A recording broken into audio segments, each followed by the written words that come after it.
আপুনি কাক কিদৰে মনত ৰাখিছে? আমি বেছি আগলৈ নাযাওঁ। প্ৰয়াত হিতেশ্বৰ শইকীয়াৰ দিনৰে পৰা বৰ্তমানৰ মুখ্যমন্ত্ৰী ডক্টৰ হিমন্ত বিশ্ব শৰ্মা ডাঙৰীয়ালৈ কাক কেনেকৈ কোনে মনত ৰাখিছে এই কথাটোৱে ক'ব খুজিছোঁ। এতিয়া চাওক, হিতেশ্বৰ শইকীয়া ৮৩ৰ পৰা ৮৫লৈকে ২ বছৰৰ কাৰণে হৈছিল আৰু তাৰ পিছত ৯১ চনৰ পৰা ৯৬ চনলৈকে। এতিয়া হিতেশ্বৰ শইকীয়াৰ কথা ওলালে সেই সময়ৰ মানুহখিনিয়ে কি বুলি কয়? এতিয়া চাওক, হিতেশ্বৰ শইকীয়াক গণশত্ৰু হিচাপে আখ্যা দিয়া হৈছিল। এই কাৰণে সেইখিনি সময়ত আলফাৰ সহস্ৰ সংগ্ৰামখনে তীব্ৰ ৰূপ ধাৰণ কৰাৰ লগতে সামৰিক অতিশয্যাই সীমা চেৰাই গৈছিল, সামৰিক সন্ত্ৰাস চলিছিল আৰু সেই কথাবোৰ কোনেও নাপাহৰে। আনকি এনেকুৱা এটা পৰিৱেশ পৰিস্থিতিৰ সৃষ্টি হৈছিল, হিতেশ্বৰ শইকীয়া ডাঙৰীয়াৰ মৃত্যুৰ কথা শুনি ২ এঠাইত বম ফুটিছিল ফূৰ্তিত। কথাবোৰ ভাবক, আমি কেনেকৈ তেওঁক মনত ৰাখিছোঁ। আনহাতে তাৰ পিছত আকৌ আহিল প্ৰফুল্ল কুমাৰ মহন্ত, অৰ্থাৎ ৯৬ চনৰ পৰা ২০০১ চনলৈকে। আজি যদি প্ৰফুল্ল কুমাৰ মহন্ত বুলি কওঁ, প্ৰথম কথা কোনটো মনলৈ আহে? গুপ্ত হত্যা। গতিকে গুপ্ত হত্যাৰ কাৰণে গোটেই জীৱনৰ কাৰণে কলংকিত হোৱা প্ৰফুল্ল মহন্তৰ দিনত কিন্তু একাধিক ভাল কাম হৈছিল। সেই কামবোৰ আমি বৰ বিশেষ মনত ৰখা নাই।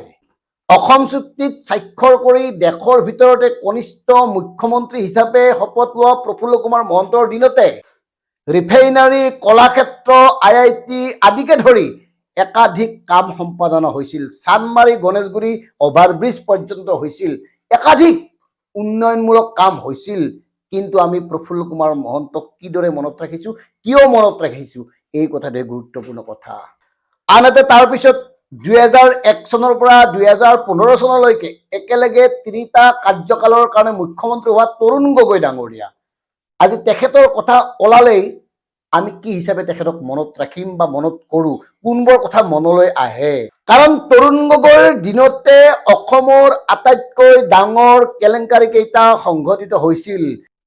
তাৰ ভিতৰত APSC কেলেংকাৰী, সাৰদা কেলেংকাৰী, লুই বাৰ্জাৰ কেলেংকাৰী, মানে উত্তৰ কাছাৰৰ ১,০০০ কোটি কেলেংকাৰী, এনেকুৱা অনেক কেলেংকাৰী সংঘটিত হৈছিল। আৰু তৰুণ গগৈৰ দিনতে আটাইতকৈ ভস্মাসুৰ কেইটা জন্মিছিল, যিসকলে দুৰ্নীতিৰ সাম্ৰাজ্য গঢ়ি এতিয়াও ৰাজনীতি কৰি আছে। তাৰ ভিতৰত বেছিভাগেই তৰুণ গগৈৰ কাৰ্যকালত সৃষ্টি হোৱা ৰাজনৈতিক নেতা। কিন্তু তৰুণ গগৈ যিখিনি সময়ত মুখ্যমন্ত্ৰী হৈছিল, অৰ্থনৈতিক অস্থিৰতা আছিল। এক অস্থিৰ ৰাজনৈতিক পৰিৱেশত অসমখনক তেওঁ গঢ়ি তুলিছিল। তাৰ পিছতে কিন্তু তৰুণ গগৈ বুলি ক'লে এই কথাবোৰ মনলৈ আহে। কাৰণ তেওঁক ভৱিষ্যতে যদি আমি মনত কৰিবলগীয়া হয়, নিশ্চিতভাৱে এগৰাকী শান্তশিষ্ট মানুহ আছিল। তেওঁৰ বৰ বিশেষ কলংকৰ দাগ নাছিল, কিন্তু তেওঁৰ কাৰ্যকালত ঘটা ঘটনাবোৰে তেওঁক সফল হিচাপে প্ৰতিষ্ঠা কৰেনে? আনহাতে ২০১৬ৰ পৰা ২০২১লৈকে মুখ্যমন্ত্ৰী হৈছিল সেই সময়ৰ জাতীয় নায়ক সৰ্বানন্দ সোণোৱাল। আজি যদি সৰ্বানন্দ সোণোৱাল মুখ্যমন্ত্ৰী হিচাপে আমি কিদৰে তেওঁক মূল্যাংকন কৰিম সোধা হয় যদি আপোনাক, আপুনি কি ক'ব? আমাৰ দৃষ্টিত হ'ল এগৰাকী অতি কৰ্মহীন, মানে অদক্ষ, অযোগ্য মুখ্যমন্ত্ৰী, যিয়ে কেৱল অনবৰতে বৰাক ব্ৰহ্মপুত্ৰৰ ঐক্য সংহতিৰ কথা ক'লে, কিন্তু ঐক্য স্থাপনত কোনো গুৰুত্বপূৰ্ণ ভূমিকা গ্ৰহণ নকৰিলে। যিজনে কেৱল এটা ভাল ভাৱমূৰ্তি ল'লে, তাত বাহিৰে ভাল কাম একো নকৰিলে অসমৰে অসমীয়াৰ হৈ। যিগৰাকীৰ সন্মুখত ৫জনকৈ ডেকা ল'ৰা কাৰ সময়ত কাৰ আন্দোলনত গুলীয়াই হত্যা কৰিলে, তাৰ পিছতো কিন্তু তেওঁ নিবকা চাবন হৈয়ে থাকিল, ভাল মানুহ হৈয়ে থাকিল। গতিকে তেনেকুৱা ভাল মানুহক অনাগত সময়ত যদি মূল্যাংকন কৰিবলগীয়া হয়, তেতিয়াহ'লে আপুনি কিদৰে মূল্যাংকন কৰিব? কাৰণ IMDT আইনখন বাতিল কৰি নায়কত পৰিণত হোৱা সৰ্বানন্দ সোণোৱালক কিন্তু সেই কথাৰ কাৰণে মনত নাৰাখে। তাৰে পিছত তেওঁৰ যিটো সপা ঢিলা নীতি স্থিতি, সেই স্থিতিটোক লৈ তেওঁ আজীৱন সমালোচিত হৈ থাকিবই। যদিও তেওঁ NRCৰ কামটো আৰম্ভ কৰিছিল, শেষ কৰিছিল, কিন্তু সফলতা দাবী কৰিব নোৱাৰিলে। কিয়? এয়াও কিন্তু এটা ব্যৰ্থতা। আৰু এটা কথা জনাসকলে জানে, তেওঁ কেৱল নামতহে মুখ্যমন্ত্ৰী হৈ আছিল। ভোগবিলাসত মত্ত থকা মুখ্যমন্ত্ৰীৰ বেছিভাগ কাম তেওঁক আগুৰি থকা তেওঁৰ বিশ্বস্ত কেইগৰাকীমান লোকে কৰিছিল, যাৰ কথা আমি পূৰ্বতেও কৈছোঁ। আনহাতে 2021 পৰা 2025 মুখ্যমন্ত্ৰীৰ আসনত থকা ডক্টৰ হিমন্ত বিশ্ব শৰ্মা ডাঙৰীয়া, এখেতক যদি আমি অনাগত সময়ত মূল্যাংকন কৰিব লাগে, কি হিচাপে কৰিম? তাৰ আগতে দুটামান কথা কৈছোঁ। বৰ্তমান ভাৰতবৰ্ষৰ এগৰাকী অতি জনপ্ৰিয় দক্ষ মুখ্যমন্ত্ৰীৰ তালিকাত আছে হিমন্ত বিশ্ব শৰ্মা ডাঙৰীয়া। তেখেতৰ কৰ্মদক্ষতা বিচক্ষণতাক লৈ কোনেও প্ৰশ্ন উত্থাপন কৰিব নোৱাৰে। তেওঁৰ দিনতেই আটাইতকৈ বেছি নিৰ্মাণ কাৰ্য হৈছে, অভাৰব্ৰিজ হৈছে, দলং হৈছে, বিভিন্ন ধৰণৰ হস্পিটাল বিল্ডিং হৈছে, বিভিন্ন ধৰণৰ প্ৰতিষ্ঠান হৈছে। কিন্তু তেওঁক আমি কিয় মনত ৰাখিম, কি হিচাপে মনত ৰাখিম? এখেতে অসমৰ ৰাজনৈতিক ইতিহাসৰ আটাইতকৈ হিন্দু মুছলমান কৰি সাম্প্ৰদায়িক বিয়বাস্প বিয়পা এগৰাকী মুখ্যমন্ত্ৰী।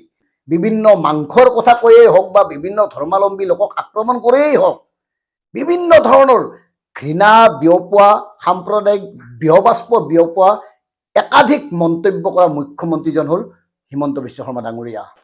আৰু মন কৰিবলগীয়া কথাটো হ'ল, এখেতৰ দিনতেই বুলডজাৰ নীতিটো অসমত ৰূপায়ণ হৈছিল। আমি আগতেও কৈছোঁ, তেওঁৰ কৰ্মস্পৃহা কৰ্মদক্ষতাক লৈ কোনো সন্দেহ নাই। কৰ্মস্পৃহা বা কৰ্মদক্ষতাতকৈও কিন্তু তেওঁ যিধৰণে অস্থিৰ অপ্ৰীতিকৰ কিছুমান বক্তব্য প্ৰদান কৰি অসমৰ ৰাজনৈতিক বাতাবৰণ অস্থিৰ কৰি তোলে, এই কথাবোৰহে কিন্তু মূল্যাংকন হ'ব। কাৰণ ৰাস্তা ঘাট দলং বিল্ডিং এটা ব্যৱস্থাৰ মাজত হয়। অসমত সৰ্বাধিক ঋণ লোৱা মুখ্যমন্ত্ৰী হিচাপে পৰিগণিত হৈছে ডক্টৰ হিমন্ত বিশ্ব শৰ্মা ডাঙৰীয়া। গতিকে এখেতক মূল্যাংকন যদি কৰা হয়, এই বিল্ডিং অভাৰব্ৰিজ এইবোৰ নাচায়, এওঁক চাব, এওঁ কোনবোৰ কামে সমাজখনক অস্থিৰ কৰি তুলিছিল, কোনবোৰ কামে সমাজখন অশান্তিকৰ কৰিছিল বা কোনবোৰ কামে সাধাৰণ মানুহক বিভ্ৰান্ত কৰি তুলিছিল, এই কথাবোৰে কিন্তু মূল্যাংকন হ'ব। গতিকে আমি দিকে বিপক্ষে এটা কথাই কওঁ, শাসনলৈ যিয়ে আহে আহক, কিন্তু যিয়ে মুখ্যমন্ত্ৰী হ'ব তেওঁ এনেকুৱা এটা কাম কৰা উচিত যাৰ বাবে জাতিয়ে অনাগত সময়ত অসমীয়া জাতিৰ খনিকৰ হিচাপে তেখেতক মনত ৰাখে। অসমীয়া জাতিক চিৰ জীৱনৰ কাৰণে সুৰক্ষিত আৰু আত্মনিৰ্ভৰশীল কৰি তোলা এগৰাকী মুখ্যমন্ত্ৰী হিচাপে যাতে মনত ৰাখে। গতিকে আমি মুখামুখি হোৱা, আমাৰ অভিজ্ঞতাৰে আয়ত্ত কৰা প্ৰয়াত মুখ্যমন্ত্ৰী হিতেশ্বৰ শইকীয়া ডাঙৰীয়াৰ পৰা বৰ্তমানৰ মুখ্যমন্ত্ৰী হিমন্ত বিশ্ব শৰ্মা ডাঙৰীয়ালৈ এই সময়খিনিৰ কাম কাজকহে মূল্যাংকন কৰা হ'ল বা আমাৰ দৃষ্টিভংগী দাঙি ধৰা হ'ল। বাকী মতামত আপোনালোকৰ। ধন্যবাদ। জয় অসম।